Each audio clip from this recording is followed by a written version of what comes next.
एक सेठ जी एक महात्मा जी के पास पहुंचे। उन्होंने कहा कि महाराज, सत्संग सत्संग सत्संग तो सब कहते हैं, तो सत्संग का फल क्या मिलता है और दर्शन का क्या फल और सेवा का फल क्या है? तो महात्मा जी ने कहा, भाई देखना चाहते हो, सुनना चाहते हो, समझना चाहते हो? कह लगे हम देखना चाहते हैं कि सेवा दर्शन और सत्संग का फल क्या होगा। कह लगे देखो वो पहाड़ है, उस पहाड़ पर चढ़ करके जाओ, एक जमीन मिलेगी बराबर, मैदान सा रहेगा, तुम वहां किसी चट्टान पर बैठ जाना और बोलना कुछ नहीं, बोलने की जरूरत नहीं है, तो चुपचाप बैठे बैठे और देखते रहना। और ये समय जाने का है, इस समय तक वहां पहुंच जाओ। कह लगे नहीं, सच्ची बताओ, देखना चाहते हो और फल प्राप्त करना चाहते हो तो समय से जाओ। समय बता दिया। सेठ जी पहाड़ पर चढ़ते चढ़ते चढ़ते चढ़ते बहुत परिश्रम हुआ, मेहनत हुई चढ़ाई पे और पहुंच गए। वो एक मैदान था, वहां बैठ गए। तो कई लोग उन्हीं के सामने पता नहीं कहां से आए और एकदम से आके सामने वहां मैदान में खड़े हो गए, झाड़ू लिए थे, तो उन्होंने झाड़ू लगाई, सब झाड़ने लगे और वो सेठ जी देख रहे हैं और झाड़ते झाड़ते झाड़ते गायब हो गए। उन्होंने देखा आगे पीछे कोई नहीं गायब। तब तक एक समाज आया कई लोगों का, गलीचे लेकर के, बढ़िया बढ़िया सुंदर गलीचे, और बस जमीन पर उतारे और उन्होंने फटाफट फौरन और बिछा दिया। और बिछा के जब तैयार हो गए तो गायब हो गए। और अकेले चले गए, पीछे देखा, आगे देखा, कहीं कुछ नहीं बचा। अब वो चुपचाप बैठे हुए। तब तक कुछ आदमी आए, एकदम सिंहासन लेकर और सामने उन्होंने रख दिया, बहुत सजा धजा, बड़ा खूबसूरत, बड़ा सुंदर। अब तब तक कुछ समाज आया एकदम से, बस फट से आके बैठ गया। और फिर वो देखते रहे, सब जो काम हो रहा सब देख रहे। और फिर उसके बाद में और महात्मा जी आए, फट आसन बैठ गए और उनका फिर सत्संग हुआ। यानी उन्होंने संदेश सुनाया, वचन सुनाए, सब ने मतलब यह है कि ध्यानपूर्वक सुना, पूरा सत्संग हुआ, उन्होंने सुना। और सत्संग सुनने के बाद में फिर उन्होंने सबने प्रणाम किया उनको, और वो देखते देखते आंखें देखते ही गायब हो गए। महात्मा जी चले गए, अब खाली वो बैठे, सब के सब बैठे तो प्रणाम कर रहे इस तरह से, जब तक प्रणाम किया तब तक गायब। और उसके बाद में सेठ जी ने जब ऐसे प्रणाम किया तो जो संगत थी वो गायब हो गई, किधर गई, ऊपर देखा, नीचे गए। उसके बाद में कुछ आदमी आए, सट सट से गलीचा उन्होंने समेटा और वो फट से लेके चले गए। ये सब क्रिया उन्होंने अपनी आंखों से देखी।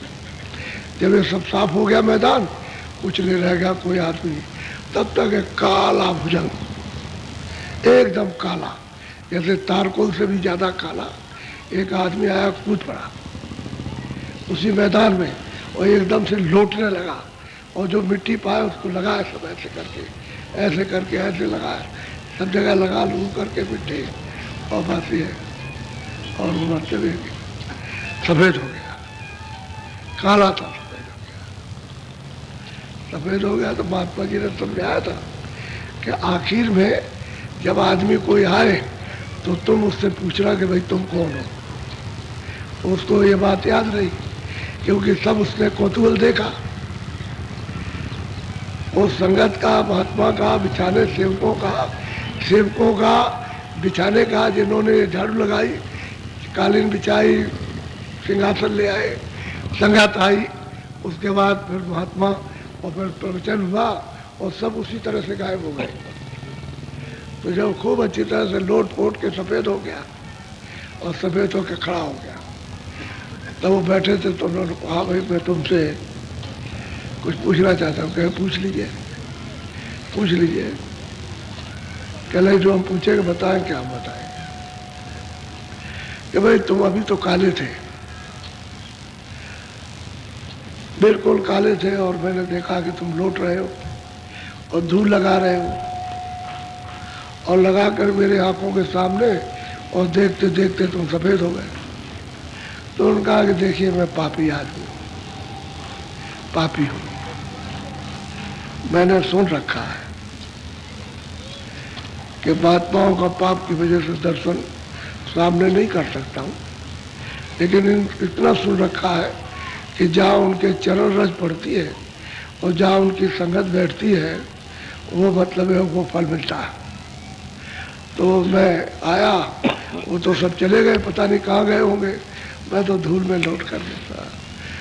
दिन भर का पाप मैंने छुड़ा दिया, कुछ नहीं रहा, कोई पाप नहीं, सब सफ़ेद हो गया बस।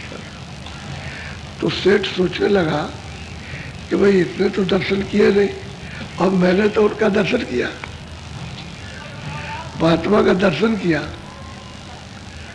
और ये जब संगत आई सेवा करने वाली तो झाड़ू लगाई, उनका भी दर्शन किया, और फिर उसके बाद गलीचे बिछाए उनका भी दर्शन, फिर सिंहासन लाए उनका, और महात्मा जी आए उनका भी मैंने दर्शन किया। तो मैं बड़ा अधर्मी, मैं मतलब ये है कि मन का बड़ा भिखारी हूँ कि ये तो धूल में लौट गया और पापों को इसने इस रज से ढो डाला, और हम ऐसे रहे कि दर्शन किया और अब मतलब नहीं। तो कह लगे कि तुमने मन से दर्शन नहीं किया, कपट से दर्शन किया। उसने कहा हमने निस्संद कुछ नहीं रखा, हम पापी हैं और कुछ नहीं है, गुनहगार हैं, हम चिल्ला रहे सबके सामने हमने गुनाह किए, पाप किए, इसलिए हमने निष्कपट मैंने इस रज में स्नान किया है, मुझको तो ये फल प्राप्त हुआ। अब उसको बड़ा अफसोस हुआ कि देखो मैं ऐसा कपटी, और सच्ची बात कि उसमें कपट था, यानी कपट था, चालाकी थी, और उसमें अपमान था, घमंड था, धन का था, इसका उसका सबका। तो कपटी को तो फिर ये तो नहीं मिलेगा। कहते हैं कि निष्कपट होकर के सत्संग सुनो और संगत का दर्शन करो, और संगत की जो धूल है उसको लगाओ, रज में लो, तो तुम में ये सब पवित्रता अंदर बाहर आ जाएगी। उसी को दर्शन होता है जो निर्मल और साफ।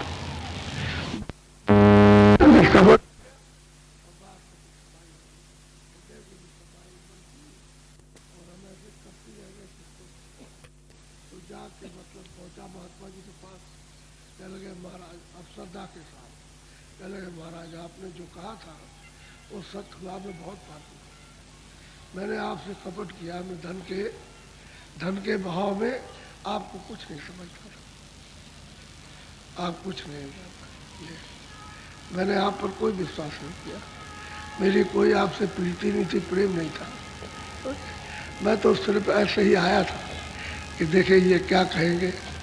तो मैंने सब प्रत्यक्ष में देखा और उसने सब बताया कि मैंने ये देखा इस तरह से, और पीछे से ये देखा, और फिर मैंने उसको ये पूछा तो उसने ये बताया। तो मैं तो बड़ा कपटी था।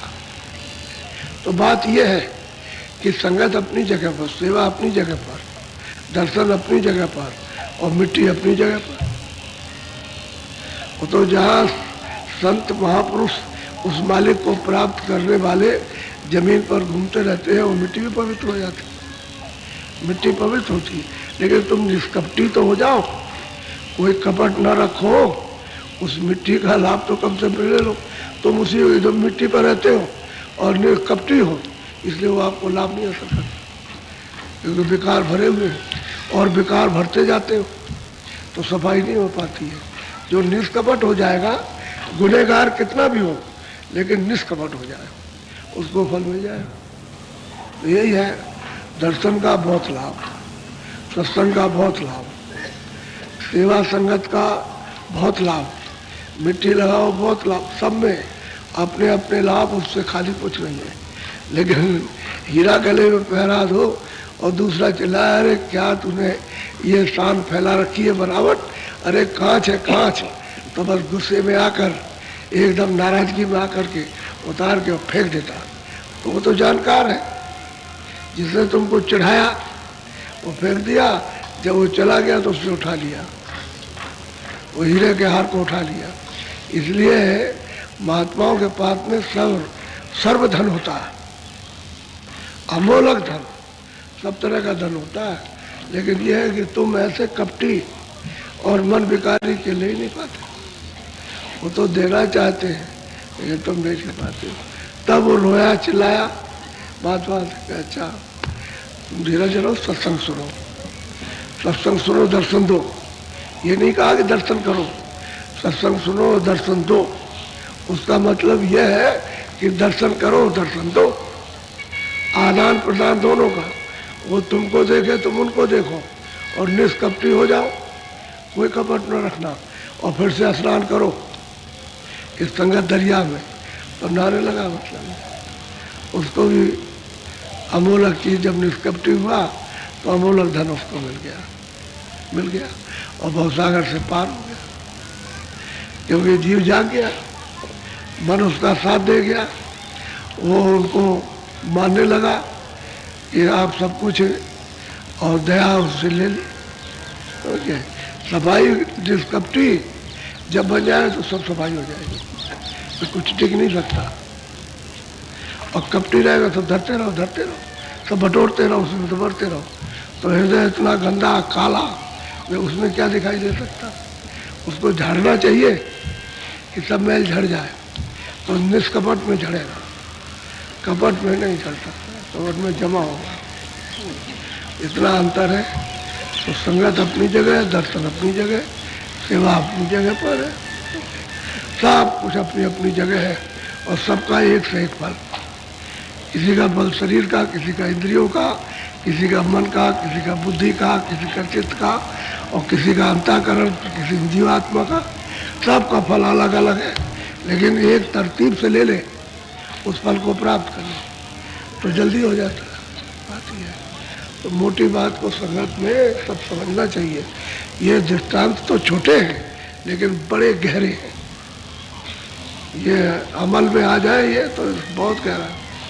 ये दृष्टांत सच्चा दृष्टांत है, यानी जो कहा जा रहा है वो बिल्कुल सच्चाई का कहा जा रहा है, इसमें कोई किसी तरह की बनावट नहीं है, जो सच्ची चीज होती है। तो महात्माओं के पास में यानी निष्कपट होकर के जुड़ना, उसको सब जो कुछ अच्छा भला बुरा समझ के, बुरा से बुरा, बुरा से बुरा और अच्छा सब खोल दे, निष्कपटी हो जाए तो काम कर जाता, फिर देर नहीं लगती। और तुम समझोगे हम चालाक हैं, हम पढ़े, हम लिखे, हम धनी हैं, ये गरीब है, ये काले हैं, ये सांवले हैं, और ये मतलब ये है कि ये कुछ नहीं है और ये है। तुम इसी में तर्क वितर्क में अपनी बुद्धि को लगाए समझ कुछ पाओगे नहीं। तो अगर कुछ